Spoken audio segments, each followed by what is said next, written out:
Iran और America के दरमियान हालिया कशीदगी के हवाले से अमरीकी अखबार की जानिब से आज एक ऐसी खबर पब्लिश की गई जिसने पूरी दुनिया को हिला के रख दिया। ये लीक्स थे जो कि व्हाइट हाउस के और पेंटागन के लीक्स थे, जिसको अमरीकी अखबार ने अपने फ्रंट पेज के ऊपर जगह दी। इस स्टोरी में बताया गया कि किस तरह ईरान अमेरिका के ऊपर फोकियत रखता है, और इस हवाले से पेंटागन और उसके दीगर जो रिपोर्ट्स हैं उसमें भी इस हवाले से ऑलरेडी इस बात के ऊपर काफी डिबेट की जा चुकी है। ये है वो आज की स्टोरी जिसके बारे में हम बात करेंगे। मेरा नाम है इरफान मलिक और आप देख रहे हैं 24 न्यूज का डिजिटल प्लेटफॉर्म। अमेरिका और ईरान के दरमियान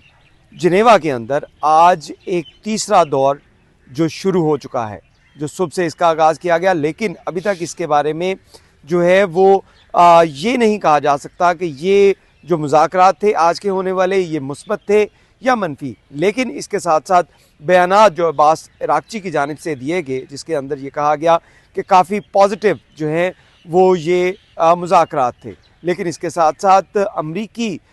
जो नुमाइंदे हैं, जिसमें स्टीव विटकॉफ और उसके साथ साथ जो अमरीकी सदर डोनाल्ड ट्रंप के दामाद हैं किशनर, वो उनका बयान अभी तक सामने नहीं आया। लेकिन इसके साथ साथ एक और ऐसी बड़ी खबर जिसने पूरी दुनिया का हिला के रख दिया, ये अमरीकी अखबार पॉलिटिको की खबर थी, जिसके अंदर ऐसी लीक्स के बारे में बात की गई जो उन्होंने पेंटागन से और वाइट हाउस से हासिल की थी। इन लीक्स में बताया गया कि अमरीका और ईरान के दरमियान जो मौजूदा कशीदगी की सूरत हाल है, इसके अंदर ईरान को बड़ी फोकियत हासिल है। ईरान के पास ऐसे मिसाइल टेक्नोलॉजी है, ऐसे जोहरी हथियार भी हो सकते हैं जो कि अमरीकी बहरी बेड़ों और उसके साथ साथ अमरीकी इकॉनमी का बुरा हाल कर सकते हैं। आप सोच रहे होंगे कि अमरीकी इकॉनमी का कैसे बुरा हाल होगा, क्योंकि अमरीका इस वक्त ऑलरेडी कर्ज में डूबा हुआ है, और अगर ये जंग जो है ईरान के साथ ये कई हफ्तों तक चलती है, जैसे यूक्रेन की जंग सोचा गया था रूस की जानिब से कि ये चंद दिन के अंदर ख़त्म हो जाएगी, और उसको भी कई साल गुजर गए, वो अभी तक ख़त्म नहीं हुई। इसी तरह ईरान और अगर अमरीका के दरमियान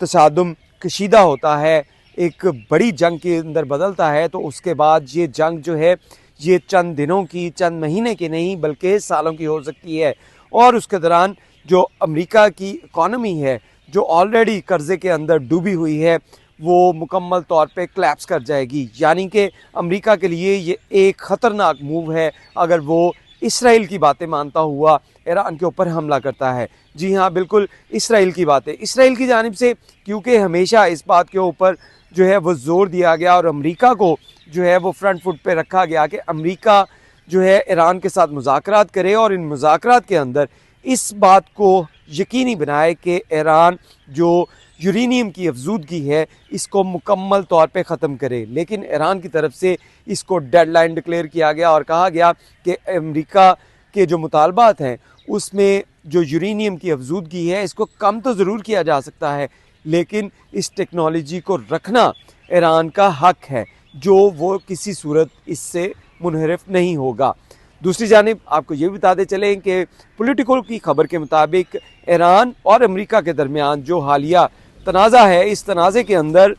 एक और सिचुएशन पैदा होती हुई नज़र आ रही है, जिसके अंदर पॉलिटिको में ये बताया गया कि ईरान और अमेरिका के दरमियान जो तसादुम होगा, इसके अंदर अगर हमला किया जाता है तो सबसे पहले इसराइल जो है वो हमला करेगा। इसराइल का हमला इस वजह से होगा क्योंकि इसराइल के हमले के बाद ईरान जो है वो अमेरिका की तंसीबात के ऊपर हमला करेगा। अमेरिका की तंसीबात के ऊपर हमले से ये होगा कि अमेरिका के पास ये जवाज़ होगा कि वो किस तरह जो है वो अपने डिफेंस के अंदर ईरान के ऊपर हमला कर रहा है, क्योंकि अमरीकी अवाम इस वक्त ऑलरेडी काफ़ी तज़ब्ज़ुब का शिकार है। और उसके अंदर भी जब इनका सर्वे करवाया गया था,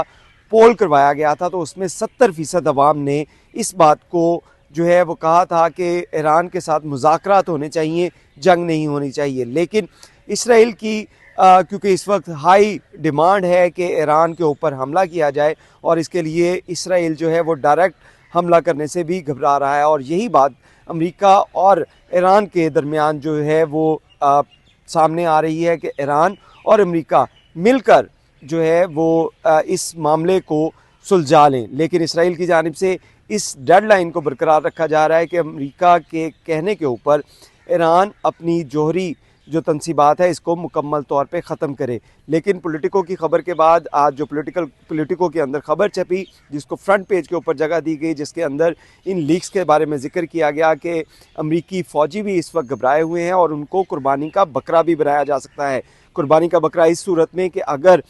इसराइल डायरेक्टली अगर ईरान के ऊपर हमला करता है तो उसके बाद ईरान जवाबी कार्रवाई के तौर के ऊपर अमरीकी बेस कैंप जो उसके आसपास है वहाँ पे हमला करेगा, अमरीकी फ़ौजियों को मारा जाएगा और उसके बाद अमरीका डायरेक्टली जवाबदही के तौर के ऊपर वहाँ पे कार्रवाई करेगा। तो इस सूरत हाल में जो पॉलिटिको ने आज खबर दी है उसकी वजह से पूरा जो मीडिया है, पूरा अमरीका और इसराइल के जो लोग हैं वो इसके ऊपर काफ़ी बात कर रहे हैं कि पॉलिटिको की जानिब से जो लीक्स जो हैं वो पब्लिश की गई हैं, इससे ये साबित होता है कि ईरान और अमेरिका के दरमियान अगर जो उनका मुवाजना किया जाए तो ईरान के पास जिस तरह की जो टेक्नोलॉजीज़ हैं, जिस तरह की मिसाइल टेक्नोलॉजी है, जिस तरह की